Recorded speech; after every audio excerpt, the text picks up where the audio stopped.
subscribe, stay for the vibe. Start it now, run it back.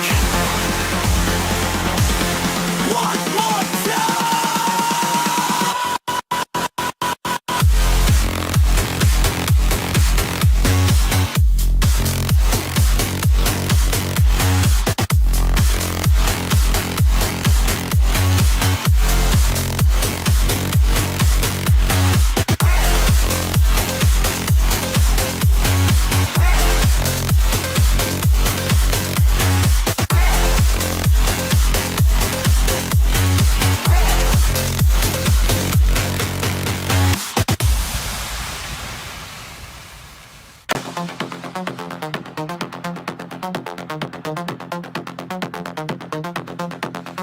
Merle's World. Debates. Interviews. Here we go.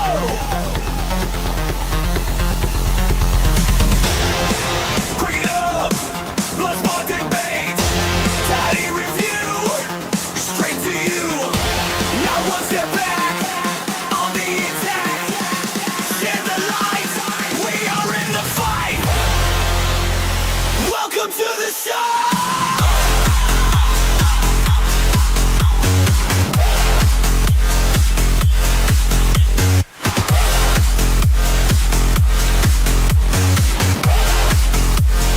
Welcome to the show.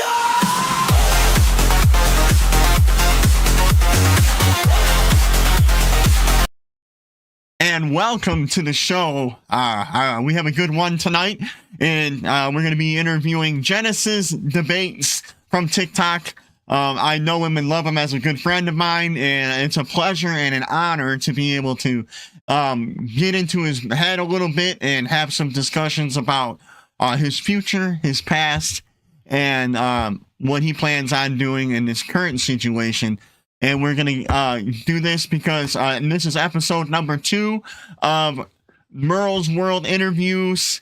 Like I said, I'm going to be grabbing people from TikTok, that anybody that I really have access to that are content creators, to bring a little bit of a spotlight to their name so they can get their names out there and do the dang thing, because it's fun and I enjoy these different personalities. So these are personalities that I have handpicked through being on TikTok for like 3 or 4 years, listening to them day in and day out, different kinds of debates, different types of lives that have gone on, Christian lives, debater lives, and things like that. So you're going to still see a big variety of people, but tonight we have Christian ethicist and Christian nationalist and master debater, my friend, GenesisDebates. What's going on, Merle? Hey, man, what's going on with you? Man, it's just another day. There we go. Now we good. Now we are good. We're good to go. I had one little detail that I had to fix, but I think we're good to go. Yep, I think we're good. Nice. Awesome. Excellent. Cool. So, Genesis. You've been on TikTok for a while, and every time I see you on live, you always seem to be stirring up some kind of crap, but always for the right reasons. I know that you get under the skin of the so-called liberal, and you only expect them to give logical answers, but they seem to be void of it. So, without further ado, introduce yourself, tell us a little bit about you, and let's start off before TikTok. Go ahead, my brother. Okay, yeah. Well, my name is Jason. I go by my Genesis online, so this is actually going to be the first time I'm actually showing my face on any kind of online platform. Feels a little bit weird, but feels a little comfortable as well. Before TikTok, I was not, let's say, the same person I was that you see today. I did a lot of music, was active in the music scene quite a bit on doing like rap music. And I definitely was not Christian back then as well. In fact, if you could think of like the most polar opposite to Christian, that's what I was. Spent about quite a while, claiming as a self-proclaimed Satanist, looking for any proof that disproved God and showed or demonstrated how evil religion was, specifically Christianity. And it was just one of those um, times in my life that definitely felt the most alone and absent of God at that time, even though in my mind I thought I was doing what was what I thought was the truth at that time, but in reality I didn't know even what truth is at that time. So Let me ask you a question. Was there a certain event that happened that caused that crossroads to be approached? Is there something that really occurred that made you like reevaluate your situation and why you decided to come back to Christ and abandon the satanic teachings?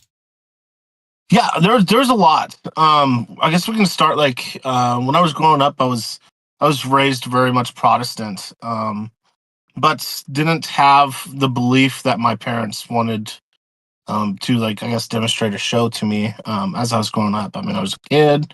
All I really cared about was like my everyday day-to-day tactics or day. I guess like things I had to go through that day, sports, school, stuff like that. I had too many questions that were going unanswered at that time, and so I decided to look through and find the answers myself. At the same time, um, I had a lot of things I was struggling with um, like trying to find out who like my birth family was because I was adopted, and then just having a lot of like anger towards that situation. Of course, going through being a teenager is always difficult for any teenager, and so I had a lot of anger with that as well. And I think I kind of just started blaming God in general, um, and so I saw it wasn't instantaneously that I became a Satanist. It was pretty gradual. At first, I was like, well, maybe I'm agnostic, and then it was, oh, I'm a Buddhist. I was a Buddhist for a while, and then I was like, no, this is stupid. I saw the way that some Christians would act towards me when I stepped away from the faith, and that kind of just fueled the fire even more. And so I was like, you know what? Screw everything else. I'm just going to um, just completely disavow Christianity as a whole. And so my entire persona at that moment was um, Satanism. What brought me back to the faith, though, is kind of an interesting story. I was active in the music scene, so I had, you know, tours and concerts and um, access to booze and drugs, and definitely partook in a lot of that as well. Um, and was just kind of just destroying myself entirely with those actions. I got to the point where when I wasn't doing concerts, or if it was like kind of like during the time of the year where usually I would have, relaxed a little bit, maybe got like a part-time job and chilled at home during that time of year. Got to the point where I was homeless during that time of the year because I wasn't consistently on the road. And I was just active and partying and taking drugs and couch surfing at that point. It wasn't until I moved to a small town um, um, close to that previous town I was in, called Minden, Nebraska. And when I moved to Minden, I kind of just told myself like it's time to sober up. I wasn't necessarily I was still a Satanist, but kind of like putting that on the back burner. I didn't really care too much about proving Christianity wrong at that point. All I cared about was getting myself back on my feet. Now that was going to be a hard thing for me to do when I don't really have anything to support myself on at that time. So I kind of kept falling into my alcoholism as I was trying to work at the same time. And it was making it really hard for me to even pay my everyday bills at my new place there. So I remember I had a roommate and he ended up leaving um, in the middle of our lease, and so now I had to pay for the entirety of the rent that I was only paying half on. And I remember looking into resources in my community that could help me out. And I noticed that all the resources were either Christian resources or churches. And so I was like, Interesting. yeah, so I was like, this is really interesting. Within the community, there's no secular organization that helped people like myself in a time of need when somebody needed help. All the food banks were, church ran. All the um, things that would help people with like their rents or car payments, those were church organizations. And yeah, I did take the help at that time because I really did need that at that time, and it made me really think. And so that help got me back on my feet, and I ended up staying sober for about 3 months, and made some good friends at that time. Now, one of the friends that I ended up making was this man who was a pastor. And at this time, I didn't know he was a pastor. I met him at my job, and we were talking over this 1842 coin I found. I ended up selling it to him, and it was kind of cool. We started a friendship after that. Found out that we all both played chess. I started a chess club in my community, just trying to give back and stuff like that. And um, we started having heavy discussions about theology because he was curious of why it was the case that I was a Satanist. And around this time, I found out that he was a pastor, but we'd already established this weird friendship Wow. where, yeah, it wasn't like he was pushing his religion on me. It was just more so trying to get like a mutual understanding. Yeah, like a mutual friendship. I want to Yeah. put a pin. Let me put a pin right there. I wanted to Okay. ask, as you were getting older and you were moving away from the Satanism, can you attribute like you just becoming a little bit more mature and a little bit more cognizant of what was going on in the world that kind of like get you to a point where you're just like you want to just take care of business, you want to become more normalized, you want to have regular relationships? Do you think that maturity has anything to do with that, or like you just getting older in general? Oh yeah, I think maturity. I think yeah, maturity definitely had a lot to do with it. Also, like how fast I matured based off of my life experiences.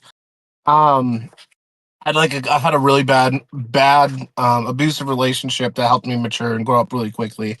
And that kind of attributed to also to the Satanism, but also understanding myself at least on an emotional level from that aspect. And then just like different relationships throughout the years with people I thought were so and so friends.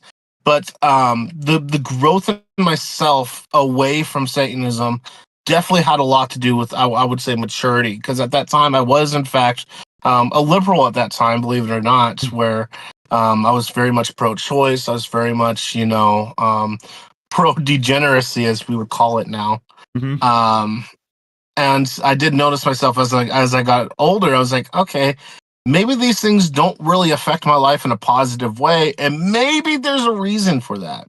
Hey, do you think that the pastor coming into your life at that point in time kind of took the role of like a father figure? Did you look up to him like a father figure, like kind of one that you didn't have, and God kind of just put in your path through like serendipity?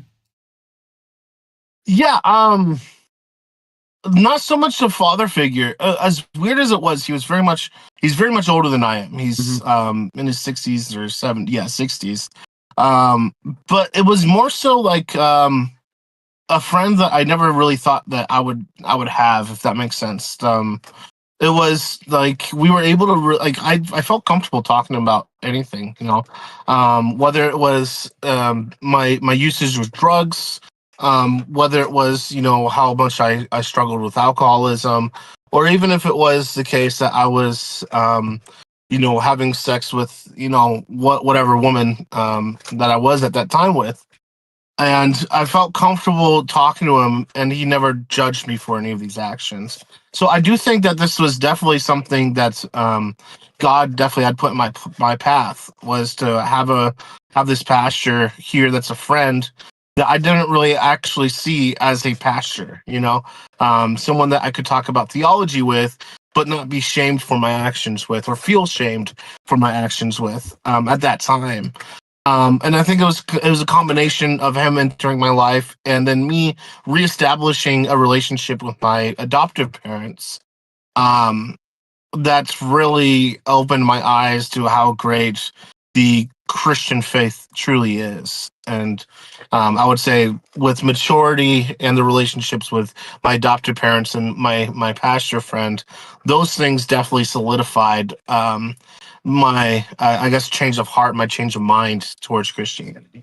Amen. That's really cool. I think that what a key component in influencing the character of a young man or a young woman is to put them in a place where there is a firm foundation to where they can actually grow and learn, and some of those things can actually be put into them. Because I believe that, as a 42-year-old man now, I believe that we all kind of go through like our phase of trying to figure things out, trying to try new things and do my, because I have a past too, with the goth industrial scene in Detroit, like it's the birthplace of all that stuff. And then as I gotten older and more into reality, I started to become more of a man. And it was thanks to what my parents did when I was younger, watching my dad go through the transformation that he went through, to kind of bring me to where I am in my in my walk, and how I decided to do certain things. So you two started discussing theology and stuff like that. You were saying when I told you to put a pin in it, you guys got to talking about theology and stuff like that. Did that kind of like spur you into like starting to defend the faith, or kind of like just look for the answers and stuff like that? Was that like kind of like the first spark of that? Go ahead. So yeah, it was really interesting because prior to that, I would debate Christians on a way to like on a mindset, under the Satanist mindset that, oh, you're just so stupid, dude. Like that was that mindset, and Mhm. I'm can't wait to prove you wrong and take this faith away from you. I don't know. It's honestly just an evil mindset that I had, where I felt joy, pride, and pleasure by just destroying other people's faiths and making them, not believe in what they've spent their whole life or X amount of time believing in. And so with him, he was a doctor. He has a doctorate in theology, and he's a reverend. And it was really interesting finding that out the first time, because he saw the smile on my face, like I wanted to have this discussion. And I was like, oh, that's really interesting. You truly believe that there is a God, and we would talk about different philosophers throughout the time that did believe in God and didn't believe in God. Even talked about Nietzsche and his, famous phrase that God is dead, and interpreting what that meant, and looking through the his writings towards the end of his life that may have hinted or may have not hinted towards him believing in a God, and stuff like that. And it was ultimately his patience with me, because even though I came at it with a way of, oh, I can't wait to destroy your faith, he came at it as, soon you will see the truth, and I can't wait for you to see the truth, because that's when we will rejoice and be happy about the truth that we can share, right? And I think it was ultimately his approach that really opened my eyes to it. Was no matter how hard I tried to piss him off, and no matter how hard I tried to even get like a little bit of a rise out of him, he stayed completely calm about it. Like any discussion that we had, no matter what I said, no matter what I wore, I mean, a lot of my attire at that time was very anti-Christian, upside down crosses, things that said praise the devil, just really awful things. Even had earrings that were very satanic. And um, he would always be like, "Hey, what are you doing today? Let's watch a movie," or That's "Hey, what cool. are you doing today?" And it was really within both the I guess debates or arguments that we would have about theology and just his actions of being a friend that really brought me to the faith. It wasn't necessarily a single thing that he pointed out. However, I will say he encouraged me to look into Christianity, and he told me try to disprove God. And so the more I looked in, the more I realized that I found more and more evidence that proves the existence of God, at least on a logical level, and even on a physical level or a historical level, where people can cope and say, "Oh, well, this thing happened X amount of years after." They don't really actually have an argument to where it's going to be the case that this is certainly not going to prove the existence of God. It's more so, yeah, it could be the case or it could not be the case. And for me, I think it's a better chance that this thing or this item that I'm looking at definitely does prove the existence of God, and that's what kind of brought me back to the faith. That's awesome, dude. So how did some of your like friends and family and stuff think after you decided that you were going to make that change? Like and you decided that you were going to walk a different kind of way than the way that you were before. Um what kind of resistance did you get? Did you get a lot of resistance, or did you get people happy for you, or talk about that? Honestly, I think it was honestly a blessing of God, because at that time when I made friends with that pastor, I was making friends because I had cut off all my previous friends. I was trying to get sober. All my previous friends were, artists in the music industry, or just people that I partied with that, partook in a lot of drugs, and drank a lot. So I had already cut those friends off, and so I didn't. I wasn't met with a lot of I guess like restrictions or resentments when coming to Christianity. In fact, I was welcomed with opening arms by my parents and my family. They were very much happy to hear that I'm looking into churches and looking into what church would be best for me, and going to church on a regular basis. I think that was honestly one of the best things that could happen, because here I am, slandering Christianity and trying to take away this faith from other people one moment, and then the next I'm trying to actively search for my faith. And I don't think I would have been able to do that if I didn't have the friends and family that I did at that time. So Oh, that's good. That's good.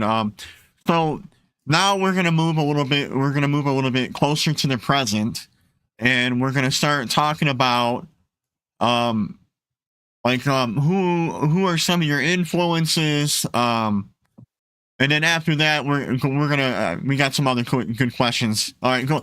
Who are some of your influences? yeah, so it was really funny because while I was in this gray area between Christian and whatnot, I found Fresh and Fit, the Red Pill podcast, and that relationship I had previously mentioned that was really bad and abusive. Just like, we hear a lot of times where the red pill gives men a voice to speak on something that they never thought that they would be allowed to speak on. That's how I thought about Fresh and Fit. Well, through Fresh and Fit, I also found like the Whatever podcast. So like, Mm-hmm. Myron Gaines, Woman Deserves Less book. I read that and I was like, he's on to something here. This is really interesting. And then on the Whatever podcast, I found Andrew Wilson and Jay Dyer. And I was like, oh, these guys are really good debaters. Holy cow. Like, I never understood that there's this way to think about certain things, Mm-hmm. I kind of got into it and started following them around. And around this time, as I'm changing my thought process on religion, I'm also changing my thought process on politics. There were some things that I was pretty much left leaning on, and a lot of things I was right leaning on. And the more I looked into it, the more I became very extreme on the right side. And Andrew Wilson and Jay Dyer, and Myron Gaines, those individuals, even Charlie Kirk, those individuals were the ones that really influenced me onto the right side, that really convinced me that if it is the case that somebody wants to have a thriving life, this is the way to do it, not this way. And Yeah, I will right. say, like, Myron Gaines doesn't necessarily have all the right prescriptions, but he has the right ideas on what to address, and that's what kind of pulled me to that side. Yeah, I'm going to ask you a question about that. The red pill space. Do you think that it is a productive space to um, make your home at, for you to stay at for a long period of time, or do you see that more as of an agent of like a slap in the face to kind of get you to go in the right direction? Go ahead. Definitely not. Yeah, you definitely can't make your home in a red pill space. Their prescriptions are way off. But it was definitely that slap in the face that I needed at that time. Because it was so weird, to finally hear from a man that women belong in the kitchens. You, growing up in the liberals, or not growing up in the liberal space, but spending so much time in the liberal space. If you even heard anyone say that, oh my God, you're a sexist, like you're just awful person, and then you actually hear somebody reasons out on that, it's definitely that slap in the face. I think a lot of people today definitely need and needed, for sure. So, Okay, cool. So it's a slap in the face, but not really a place to stay, then, eh? oh yeah, yeah, definitely not a place to stay. I mean, they're like I said, their prescriptions are just awful. there's there's there's no prescription there, just a bunch of descriptions, and um yeah, we don't. I think that everybody should find the faith and get married. The red pill thinks that men shouldn't get married. Um, there's some truth to it, but I think if you go about it in a way of getting married in the church and not in the government, I think this is a great way that people can get married and have this sacrament that they can share with the person that they love. So. Right. Yeah. So that was like kind of like the transition phase, and everything that you were just talking about was leading me into where you have your moral framework now, and it's nice that you mentioned the red pill space, and the way that women are viewed in that red pill space was like so far off and different than the way that you were used to seeing it, that it was like a slap in the face, and then you brought it back to Christian morals and values, right? So Yeah. at this point, would you define yourself as a is this where your the foundation of where your Christian ethicist roots, is this where it started? Um, yeah, I would say, like, because I did spend some time in the red pill space. And I would consider myself very much a secular person at that point.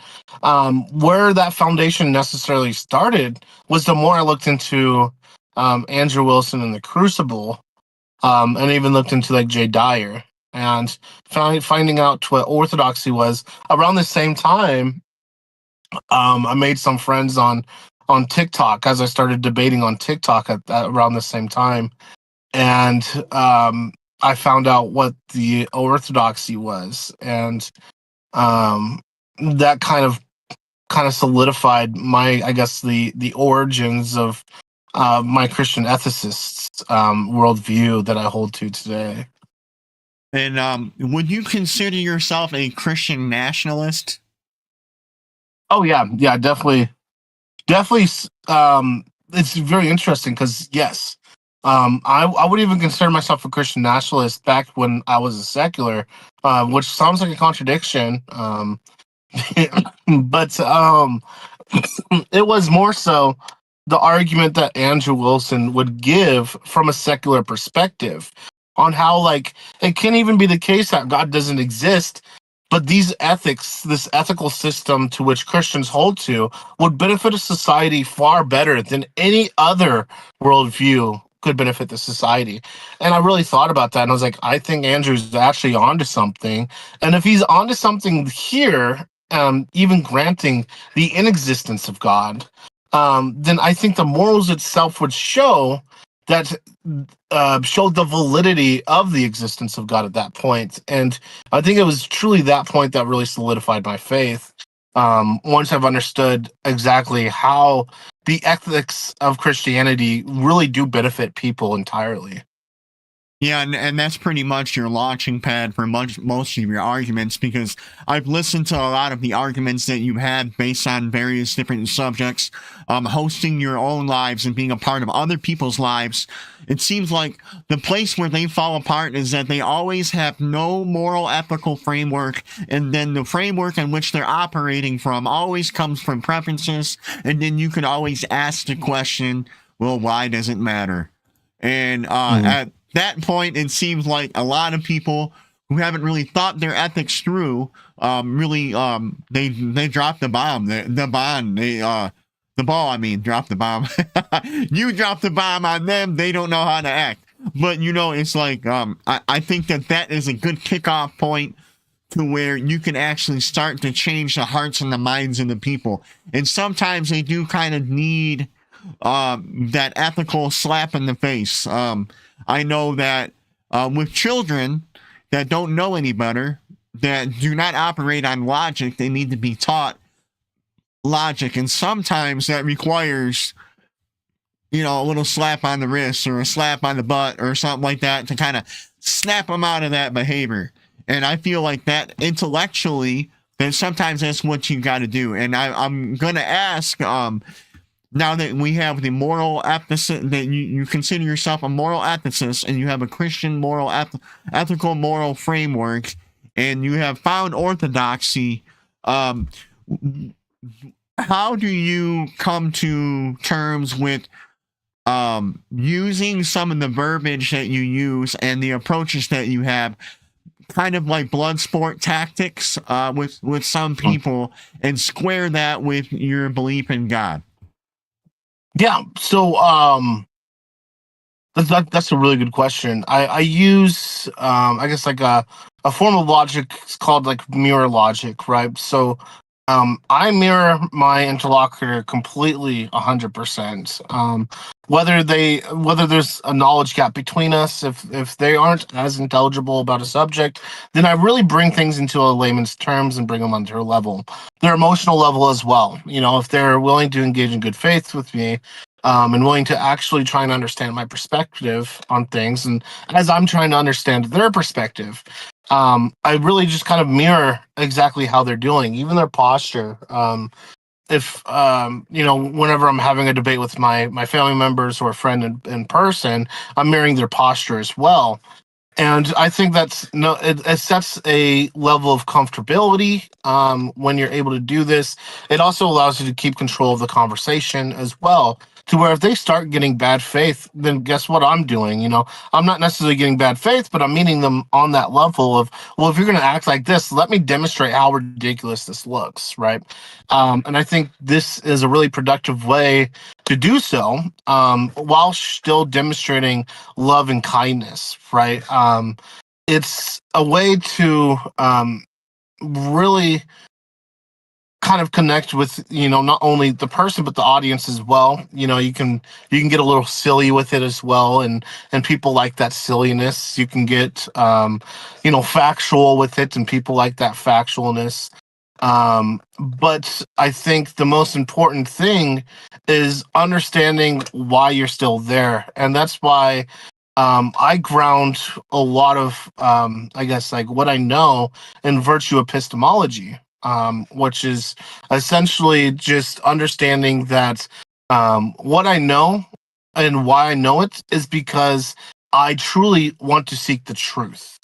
And so by doing so virtuously, I know what I've obtained has been 100% virtuous, and have been in the acts of only seeking for the truth and not acting biasly.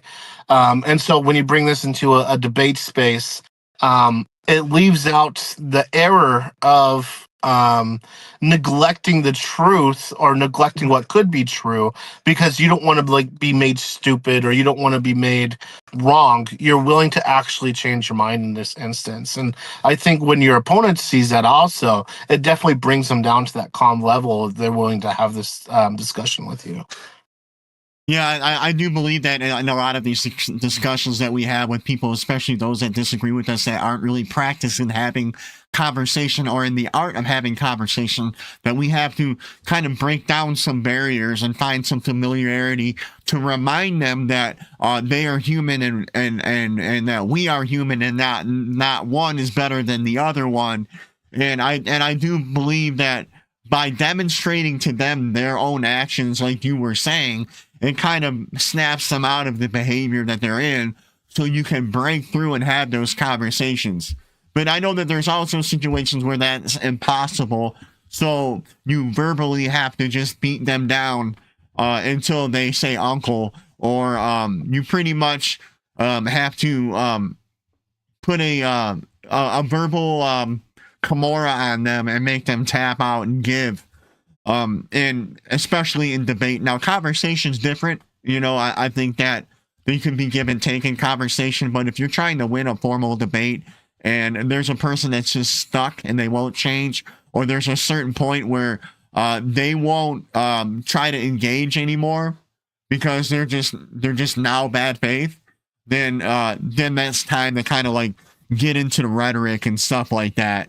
And yeah, so we talked about that. Now, have you ever had any like really unique situations hosting lives over on TikTok? Have you ever had anything like really like that stuck out that you want to talk about? Um, yeah, I mean, I've had, I guess like not necessarily a situation, but situations where I could be debating someone I completely disagree with. And we come to a good middle ground, at least in the discussion, on okay, we can agree to disagree. But you're welcome back to have this discussion anytime. And they do come back, and after a while we end up actually establishing some kind of friendship. In fact, I now have quite a bit of different friends with opposite views as myself, and we kind of push each other to continuously seek knowledge from one another. And I think that this is something I find to be very interesting, because here we have, for instance, um, myself who truly believes that what I believe is true. And this is kind of like what epistemology is, right? And we have a justification to why it's true. Well, there's these people that have a whole different contradictive opinion than myself. They completely disagree with what I'm saying, but they too also have this understanding that what they believe is true as well, and they have some kind of a justification sometimes for it as well. And so you really, when this happens, you really have to dig deep into it of exactly how is it that you know what you know. And this is why I've established a lot of my arguments around morals and around epistemology. The ethics and epistemology of any debate, I think, is kind of what really demonstrates and shows the truth of things. And what solidified me in my beliefs is that Christian ethicism really brings out the truth in morality and really brings out the truth of knowledge. If we understand that, God exists, or if it is the case that God exists and his nature is good, then knowledge that you obtain should be good. Now, this doesn't mean that there's no such thing as bad knowledge, but more so how knowledge can be used bad. But the case is that knowledge is good, and if knowledge is good, then this proves the existence of like a good God. And so when I'm implying this, then with a debate with somebody opposite from me, and I look at the effect of their beliefs on like a bigger scale, or even the effect that they have on themselves, and I see that it's not demonstrating good knowledge, or it's not demonstrating any kind of good morals, then I think that this itself shows exactly how flawed that belief is. And it just was a really interesting, I guess, like understanding that I came for in the debate space of how we know that something is true, and there's so many different justifications. And that's what I found to be very interesting when hosting these debates. That's awesome, man. So yeah, it's really just like trying to help. It's really a way of being able to understand people better on a more technical level in order to be able to have interpersonal relationships that actually matter, that change minds and affect maybe what the future may look like, because it does start off with culture and ideas. And that light is beautiful. I didn't want to say nothing. I didn't want to interrupt you. That's awesome.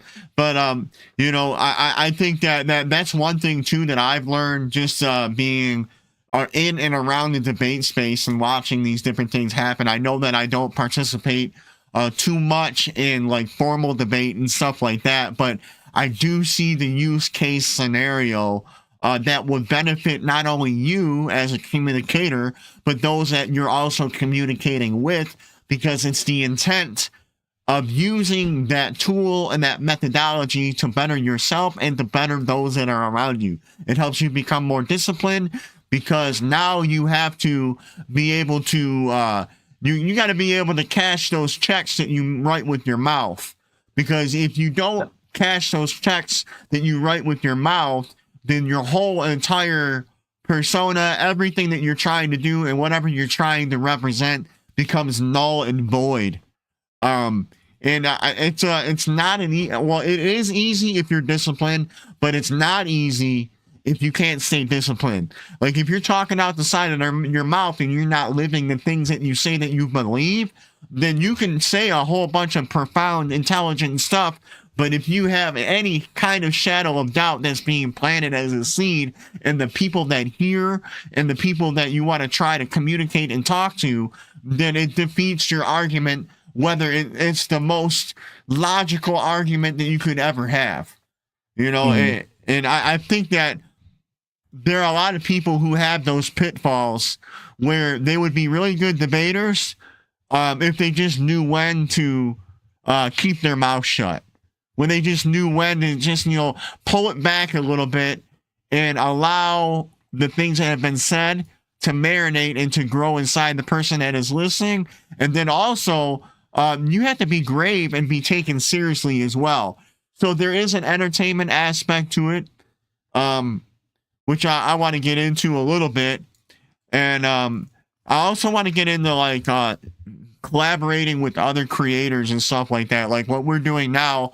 Have you speak on the entertainment thing and then speak on collaborating with other creators?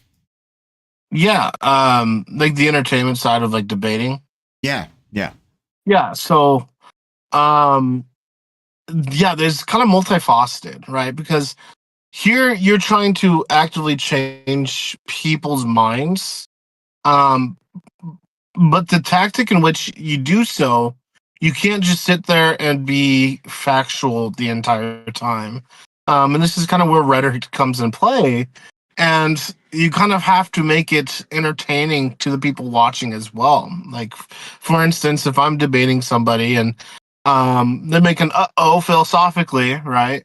Maybe it's a burden shift, or they ask something and at a time and they're not really supposed to be asking questions, but be answering my questions. Oftentimes you'll hear me use a very silly voice, or you'll hear me go, "Oh, can't do that." And it definitely really sets kind of like a certain tone to the discussion, to where like, yeah, we're talking about something silly, or we're talking about something serious, but it's okay to have fun with these discussions as well. And when you do have fun with these discussions, then this allows the audience then to have fun watching this discussion.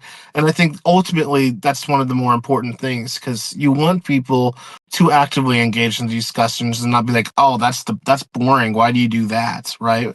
The boring part, which I don't think it's boring, would be the research. So that I would definitely say on the entertainment side is the important thing, is being able to reach out to your audience and do things in which the audience would also enjoy. If the audience likes competitions, make a spectacle of the competition that's being held at hand. If they like comedy, intertwine that within the competition. But then what was the other question, Merle? If you may remind me. It was about collaborating, but before we go there, I want to comment a little bit on that too. Is that's kind of like what I'm doing too, as I'm reviewing different types of debates and stuff that are going on. As I catch wind of stuff going on in like TikTok or whatever, and I get the permission of the debaters and the other creators, I want to be able to get their name out, but I also want to present it like it's a sporting event. Like we're about ready to have a UFC fight. You know, like people are about ready to get down and it's gonna be a 1v1 and it's gonna be like blood sport. You're about to get in the cage intellectually and stuff like that. And that's kind of what I want to do. I want to bring a little bit more entertainment value. And I want it to be something that people stay engaged in as well. And I think that doing these free-flowing conversations that are not like scripted and having these conversations helps sharpen that comedy muscle and helps you to be able to get a little bit better at that. So you're not just compelling to listen to because you've got a bunch of facts and you can spur them out, but you can also have a little bit of entertainment involved, so it'll keep people coming and make it worthy to listen to. And there's a fine balance, and I think that like you talked about some of your prior influences, and I can concur that like when I've actually been able to sit down and listen to the logic behind making things more entertaining and having like a comedic kind of twist on it, it really started to make a whole lot more sense, and it's something that I'm way more comfortable with anyway. Because when you're trying to be academic, you have to like force yourself to be academic. Like you have these certain confines that you got to operate under and everything else. But if you're doing something a little more blood sport, something a little bit more real and down to earth, there's something in that. There's a little bit of magic in just being able to talk to an individual on a human level, as if you're on a shop floor, or if you're sitting on a barroom stool, or if you're eating, if you're having a meal after church service or whatever. That you can just get down to a human to human basis, and it makes it way more relatable, And but yeah, so next I wanted to talk about collaborating. If there's any future plans, or what, we're gonna do that, and you can roll that in with your upcoming future plans and what you plan on doing here in the future. And like what does it look like? Go ahead. Yeah. So as far as collaborating goes, I'm always hosting or having formal debates then with people that disagree with me or people that do agree with me. In fact, tomorrow around 3 coastal time, I believe it is, there'll be a formal debate between my buddy and another buddy of mine. It's going to be Logic versus BT3 on the ethics of abortion. And you'll see a lot of the time that a very popular thing in our space is going to be the topic of abortion. And then next Sunday, so the 4th of January, I'll be debating Gods of the Gap on the existence of God. Gods of the Gap is an atheist. And so these are like a lot of the collabs that you'll see going on. Even when I'm hosting regular panels, you'll see some content creators on TikTok come up on the panel and we'll debate together. Oftentimes, kind of forming a team debating different, I guess you can say, liberals that come onto our panel that disagree with our worldview.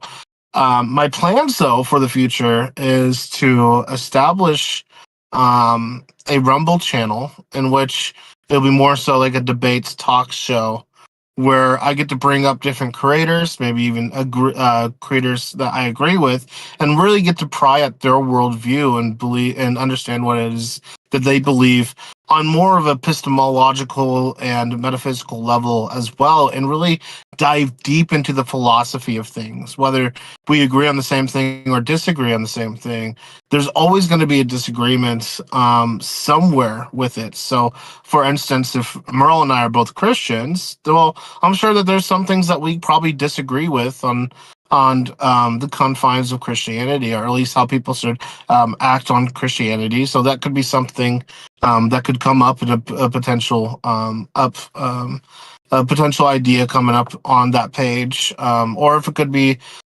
somebody like agrees with abortion and I agree, or somebody disagrees with abortion and I disagree with abortion. Well, maybe they have an exception that I don't have, so therefore we would have a discussion about stuff like that as well.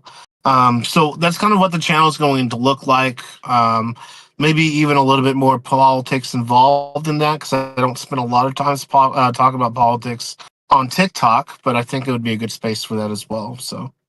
Yeah, I think that Rumble will give you a little bit more of a verbal playground, some things that you can talk about and cover that you're not necessarily can talk on YouTube or TikTok, which is really cool. I think that idea of diving deeper into people's philosophies and stuff like that is actually a really good idea. And I think that the future is bright for you.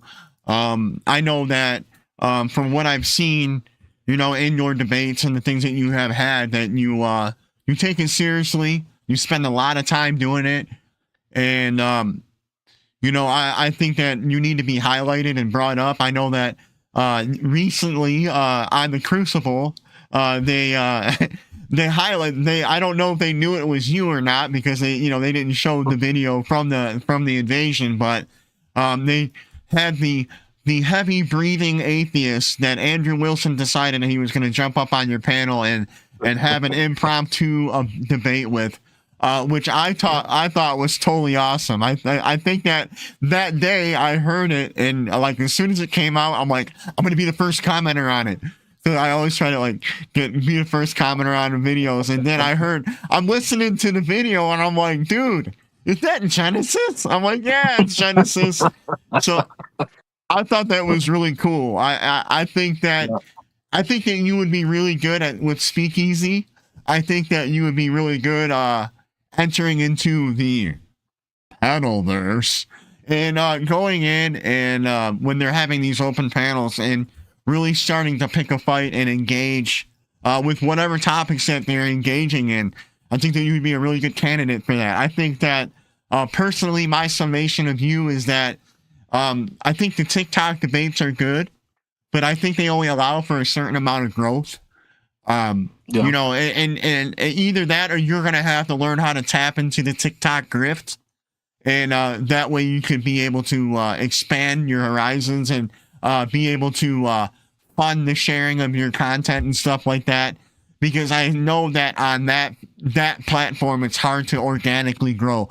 So I used to give away all my gifts. Like if I got gifts from people, but now I'm starting to hoard them only because I want to be able to promote the content that I want to put out. Because you're going to be, if you like don't say the right things, they're going to cap you off. And I believe that in the Pedalverse, you'll be able to get a little bit more exposure. And maybe even some of these other like philosophical debate channels and these religious debate channels where they have open call-ins and stuff like that, where you could actually go out and flex your muscle, get on camera, and show the world who GenesisDebates is. I think that you're a good talent. I think that you have some humor and wit about you. I mean, when you pull out arguments about, well, is it okay to sleep with your cousin? Is it okay to sleep with your brother because you're not hurting somebody? Or we pull out the old Papua New Guinea argument. Oh, PNG. The old Papua New Guinea argument that was not created by Genesis, just to let everybody know who may be watching this later on, but is a classic to run, and it's hilarious, and you run it really funny. Or like you said, what if old MacDonald fell in love with his pig and he ain't hurting nobody? I mean, that stuff is classic and it's hilarious. And I think that if you're around other people who are just as crass and sarcastic and have good timing, that'll help bring you better. I think it's time to graduate to different platforms that you'll be able to showcase your abilities in while still going and destroying the libs in TikTok. That's my True. summation of you. Anywhere, Thank you. and any places that you want to plug right now? Any places I want to plug? Any places, things about everything about Genesis, where they can find you at. Don't yeah. dox yourself. No, that's totally fine. Yeah, you could find me on TikTok actively. I think here I will soon make like an Instagram page for my debates and a Twitter page for my debates. But right now, you can find me on TikTok for under Genesis Debates. That's sorry, GENSIS debates on TikTok. There's a couple accounts. There's a My Genesis Debates as well. But if you follow either one of those, you'll be able to find me on those accounts. Usually, I'm pretty active towards the end of the day or early in the morning. Depends on what the schedule is for my week. It's not really a good set schedule yet, but we'll get there. But yeah, you can find me on TikTok and definitely give me a follow. If you want to set up a formal debate, I'm always willing to debate on almost anybody. So feel free to hit me up about that as well. So Okay, where can they hit you up at? yeah, if you just give me a follow on TikTok, that's usually the best way. I will respond to messages. I'm constantly checking the private messages as well, as people do try and hit me up through that as well. So find me on TikTok, set me up with a message, and I'll get back to you on that. So Okay, well, we actually have a couple viewers that came through, and the burnout _1. This is funny, dude. Then this is perfect timing. Thank you for asking the question. I was just about ready to wrap it up, but I will take some time to answer some of your questions. We can't do super chats yet because my channel's not monetized yet because I only have 60 subscribers, so I'm trying to get it up to 500 so that can happen. So I'll just start asking some questions. He said, the very first question, which I think is a super profound question. How would you feel, Genesis, if you didn't eat breakfast this morning? oh man, I would feel hungry. I would feel super hungry. And the burnout also says he liked to stream a lot, and he said, God bless y'all. I think he's somebody that we know. I just don't know. I think so. Yeah. Yeah, I think it's someone we know. I just don't know who they are on YouTube. Thanks for watching, man, and dropping a heart. And if you like this content, bro, make sure you share it out. Share out the link. Tell people to subscribe. I want to platform other creators. I want it to be a springboard for other people. So I've got to build this thing from the ground up. I don't have a whole lot of capital, but I'm going to be putting up a Cash App. I think that's what I'm going to do right now because my channel's not monetized yet. And it will be hashtag Merle is me G Sam, all one word. That's where you can get me at the Cash App. I don't have any other forms of digital payment, so there's that. But once I get the capital up, I'm gonna start doing other things. Maybe. Oh, we got another person. Angie Garcia. Hey, how you doing? Do you have any questions for Genesis? We'll see what happens.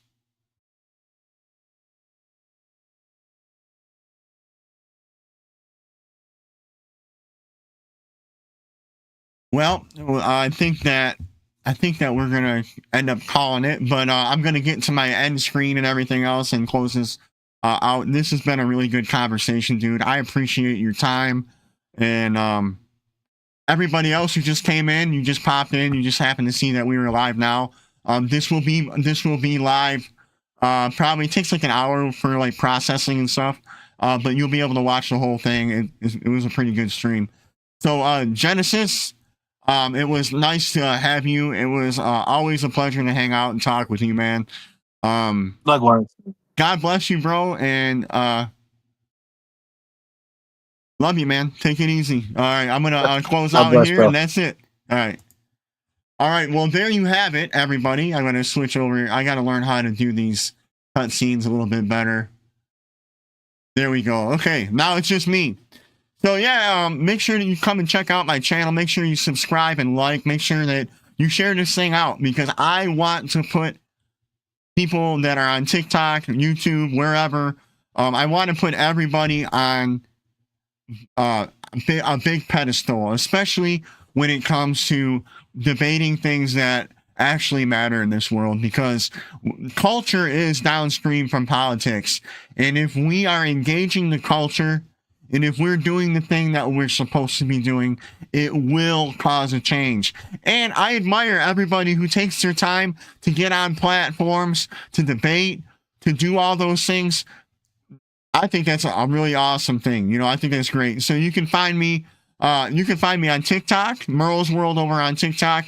You can find me here on YouTube, obviously. I do have a Twitch profile that's not really active that much. I don't really do a whole lot of streaming there. You can find me on Facebook. You can find me on also on X as well, Merle's World on X.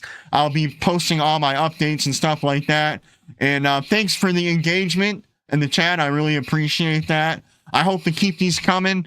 We will also be having like a react streams and stuff like that.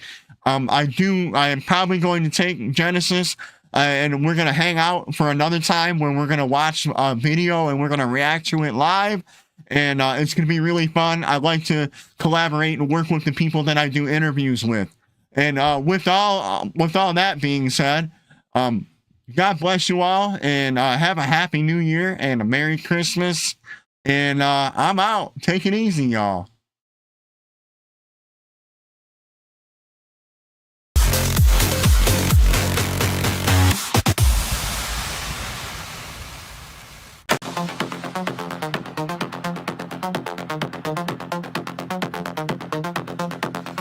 Merle's World. Debates. Interviews. Here we go.